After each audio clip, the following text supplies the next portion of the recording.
Hello and welcome to ISU Media Message. I'm Bob Lindemeyer, Associate Director of the Media Resources Center. This is the second in our series, ISU Media Message.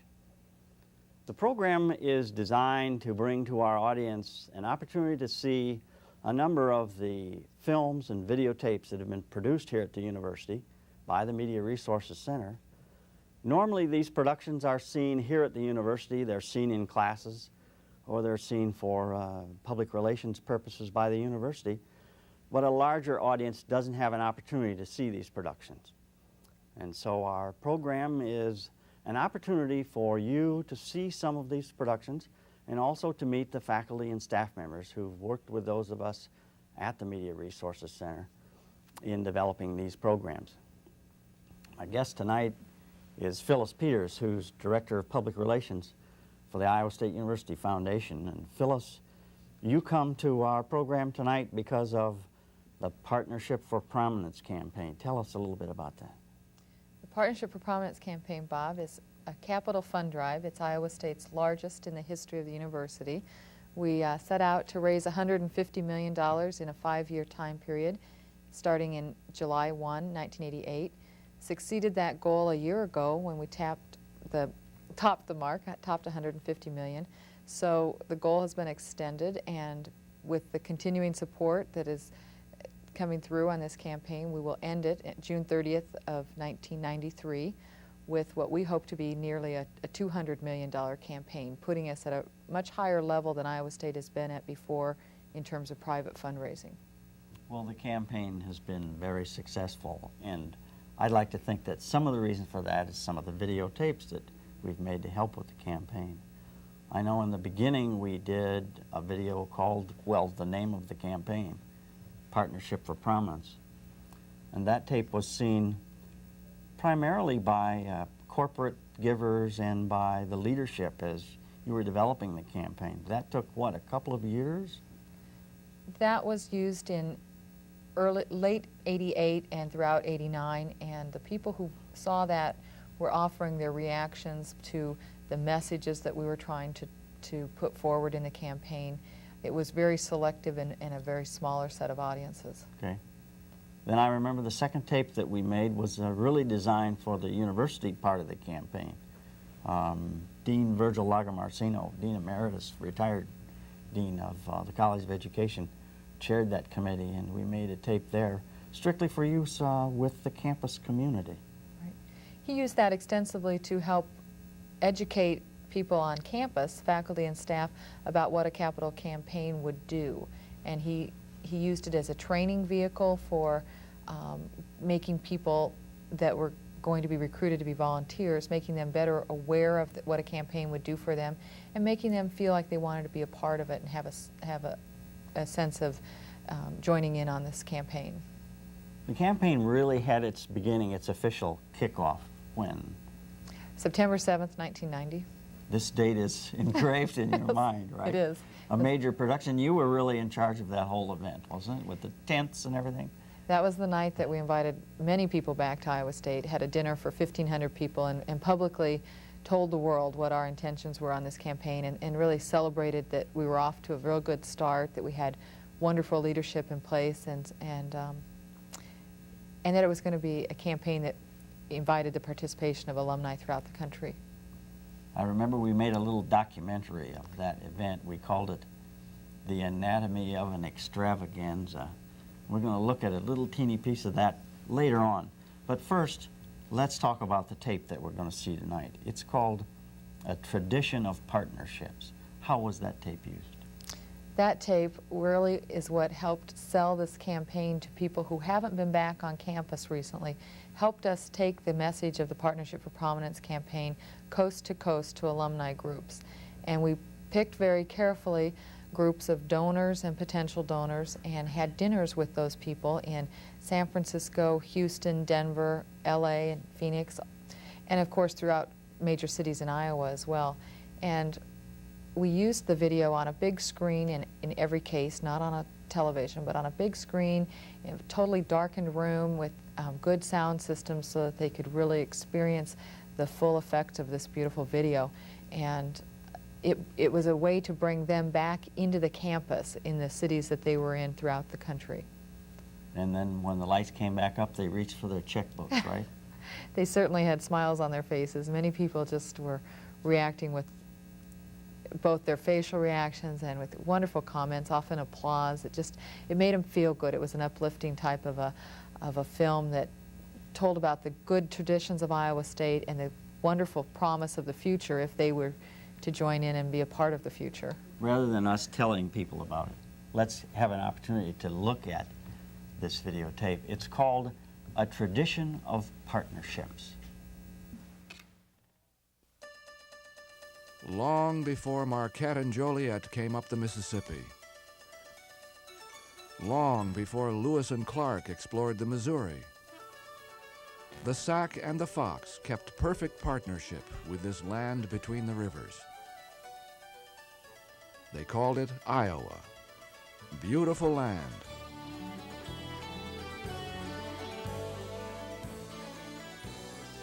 The pioneers who came felt a spirit too. For only 12 years after statehood, a tradition of working together brought a new kind of education to Iowa. Founded in 1858, Iowa State University would change the face of the prairie and reach out to shape the future of the state, the nation, and the world.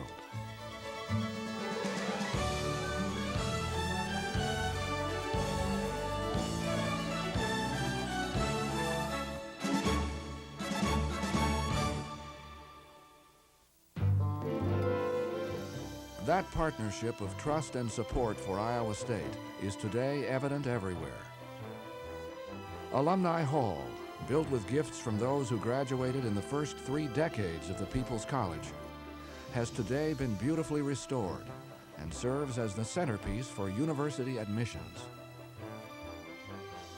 Lake Laverne, the gift of Laverne Noyes, a graduate of Iowa State's first class in 1872, continues today as both a jewel of quiet reflection and a place of enthusiastic student activity. The Memorial Union, built in loving memory of those Iowa Staters who gave their lives in World War I, has evolved over the past 60-plus years and 8 editions to become a true center of university life.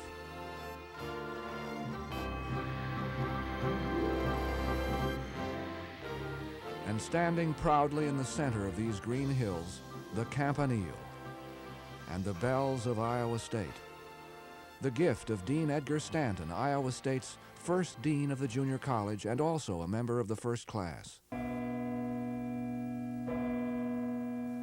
This elegant structure stands today as it has for almost a century, as the symbol of the university's excellence.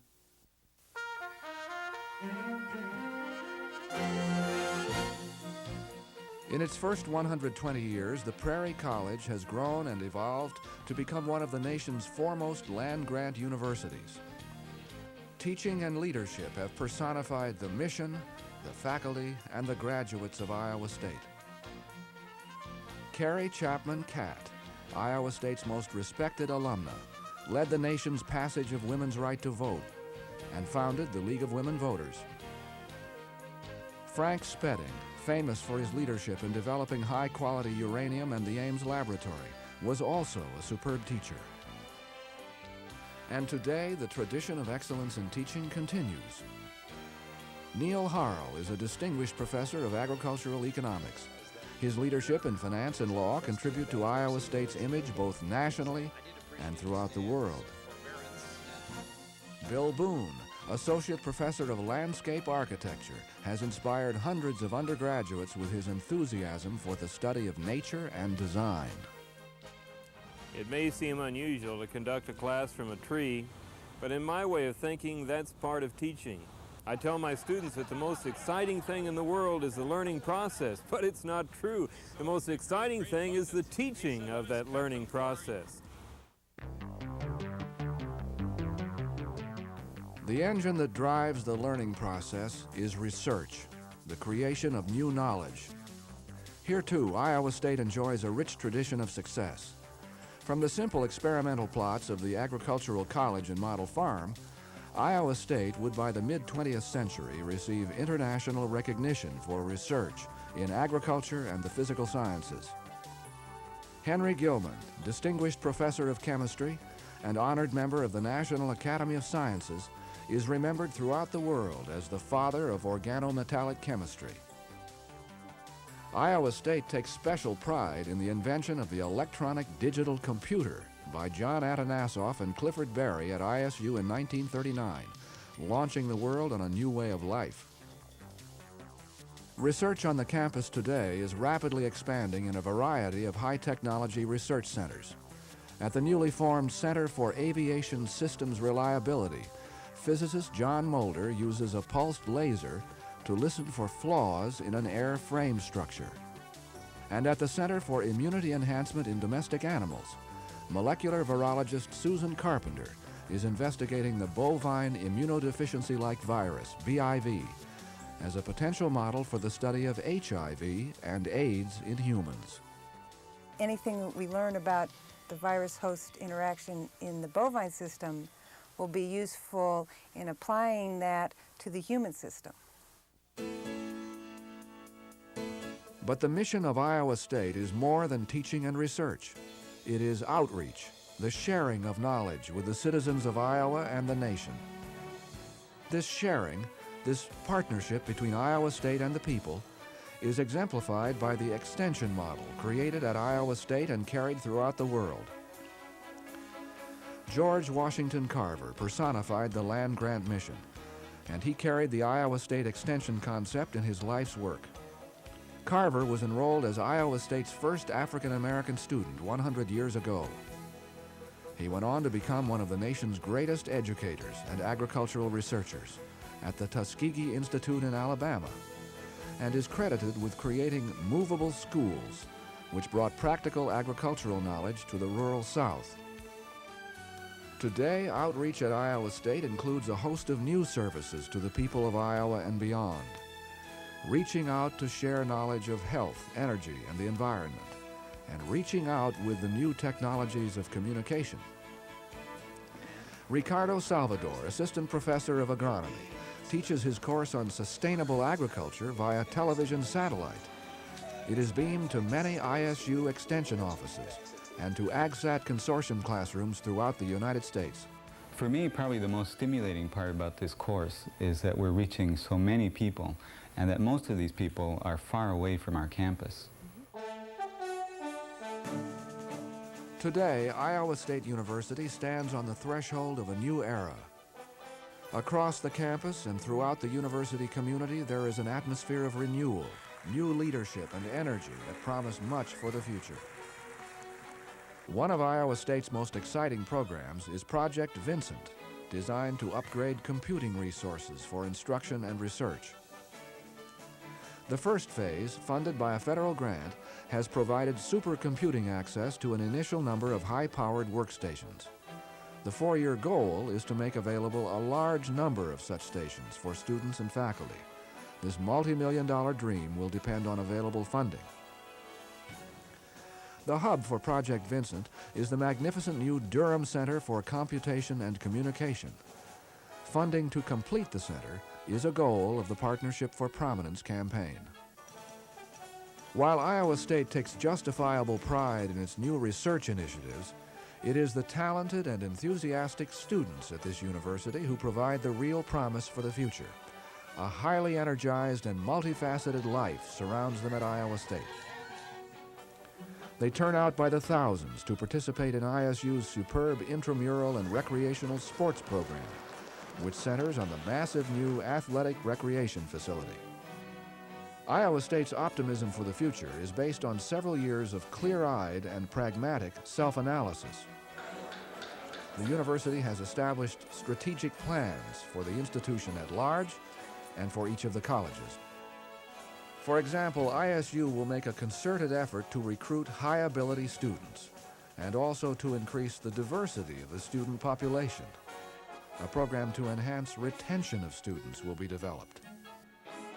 The new technologies of communication will be exploited to increase off-campus course offerings and degree programs.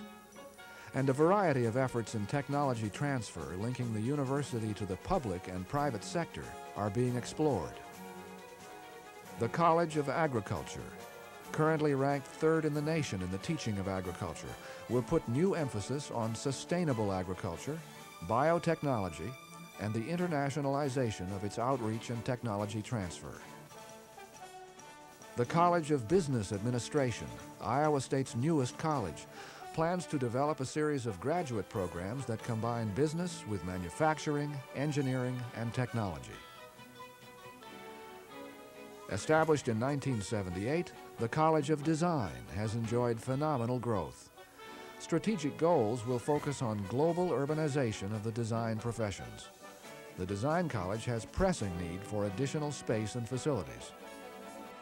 The College of Education boasts that when you add all students preparing to be teachers to those majoring in education, the college is the largest undergrad program at ISU. Programs designed to emphasize minority education and an international perspective highlight its strategic plans. Iowa State's College of Engineering ranks in the top 10 of nearly 300 engineering schools in the nation. Its graduates are represented in the corporate boardrooms of many major U.S. companies. College plans include the use of computer simulation and interactive teaching technologies. Founded in 1871, the ISU College of Home Economics is today known as the College of Family and Consumer Sciences. Long recognized for its excellence, the college plans call for new facilities for its human development and family studies programs. Iowa State's largest and most diverse college, the College of Liberal Arts and Sciences, includes 35% of all ISU's undergraduates and provides more than one-half of the university's undergraduate instruction. Strategic plans call for new emphasis in math and English to bolster its highly acclaimed reputation in the physical sciences. The nation's first public college of veterinary medicine, founded at Iowa State in 1879, is today targeting itself as North America's top swine production medicine facility. Since Iowa produces 25% of the nation's pork, this goal is logical and appropriate for Iowa State's College of Veterinary Medicine. The Partnership for Prominence campaign and ISU's strategic plans echo the important need for additional student scholarships and fellowships, and for funding to maintain exemplary collections and expand information technology at the Parks Library, the very heart of the university's scholarship. Strategic plans, reasoned and appropriate to Iowa State's goal of becoming the nation's premier land-grant university. But are they possible? Can they be realized for Iowa? The reality of financing excellence in higher education is today a complex mix of priorities and resources. While 38% of Iowa State's support today comes from state appropriations, the prominence we all desire for Iowa State requires additional resources. The margin of support that will ensure Iowa State's destiny of excellence must come, as it has in the past, from you, Iowa State's alumni and friends. That tradition of partnership and support is symbolized in Iowa State's crowning achievement of the 1960s, the Iowa State Center. Built entirely without appropriated funds, the center today serves the campus, the state, and the nation with a host of unparalleled cultural and educational activities. Partnership for Prominence campaign leaders, corporate friends, and the university community have set the tone for all of us with their generous response to this important campaign. Our challenge is here and now. Iowa State can become the premier land-grant university in the nation. Come, be a partner. Join us in the tradition that ensures this perfect partnership for prominence.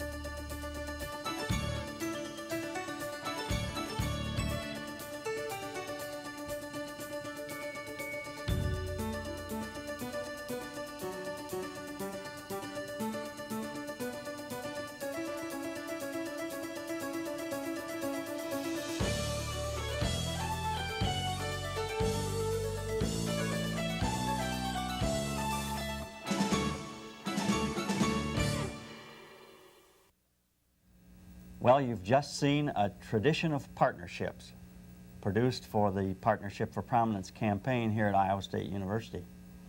And as you probably saw on the credit roll, that videotape was made by Jim Twetton, who's our production manager at the Media Production Unit here at the Media Resources Center at Iowa State. With me again is Phyllis Peters, Director of Public Relations for the ISU Foundation, and the lady really deeply involved with the Partnership for Prominence campaign.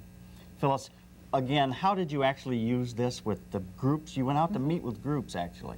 Right. And I had the opportunity to go to all of those off-campus meetings, so I really was in the room with the video and saw the reaction. And we used it in 18 different communities outside of Ames, ranging from Des Moines and Cedar Rapids and Davenport to cities along the West Coast and in Texas and throughout the country.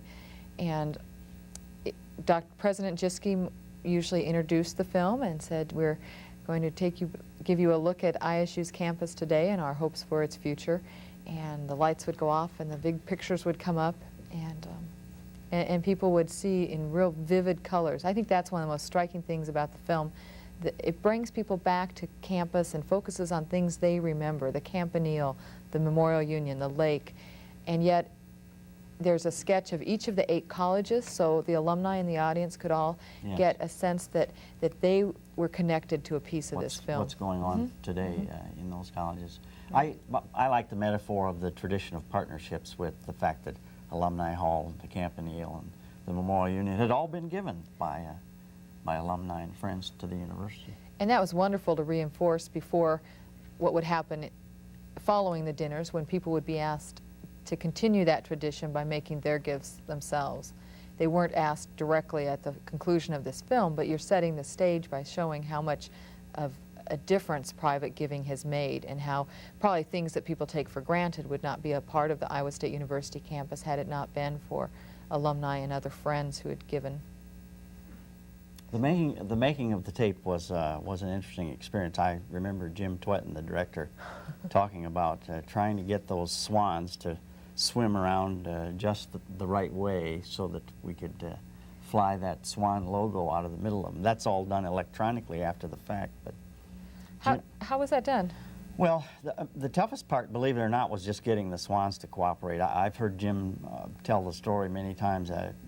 He and the cameraman and the sound man would get up early in the morning. This was in the summer, so it was, you know, like 5:30 in the morning. Go down to Lake Laverne, where the swans are, and try and get them to swim close to the cameras. They began throwing out bread to tempt the swans to come closer. And what happened very quickly was that the ducks, who also live on Lake Laverne, would come soaring in to eat the bread. One morning they had a raccoon, no, not a raccoon, a muskrat. Oh, no. A muskrat swim through the picture. So I think after something like 20 or 21 different mornings, they finally got the image that we used at the conclusion of the film. Did you produce that logo here?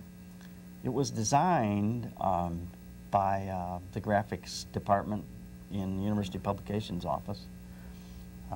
And then it was converted electronically so it could be sort of flown in. It's a nice effect because we used that logo then throughout the campaign on everything that has been seen, so it was nice that it could also be in the video and go from the live swan to the not so live logo. That was beautiful.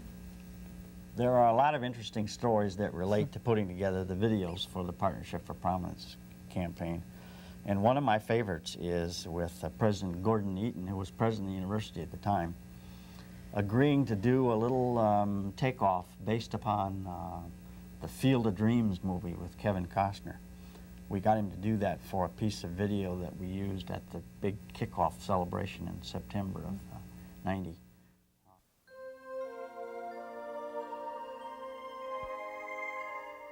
Hey, is this heaven? No, it's Iowa.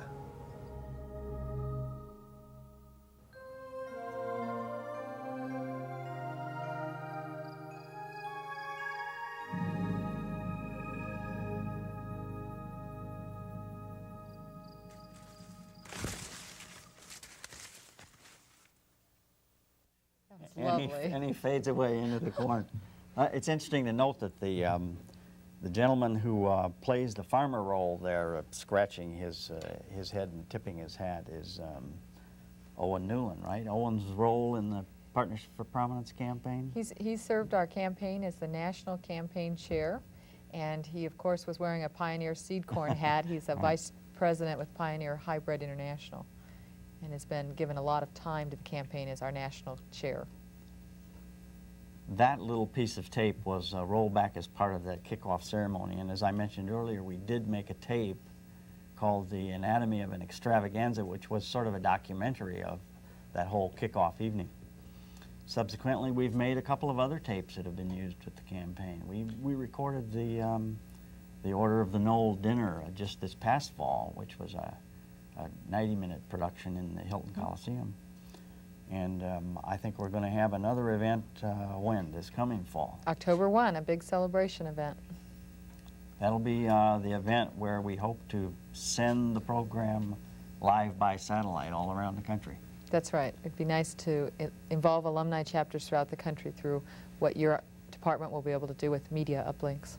If the productions have contributed to the success of the fund drive, then we feel really good about them. I think probably these tapes have been seen by more people than the typical tapes that we produce at the Media Resources Center.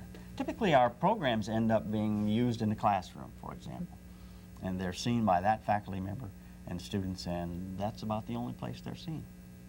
Well, I'm glad alumni could see it because they could see that quality work is done here on our campus.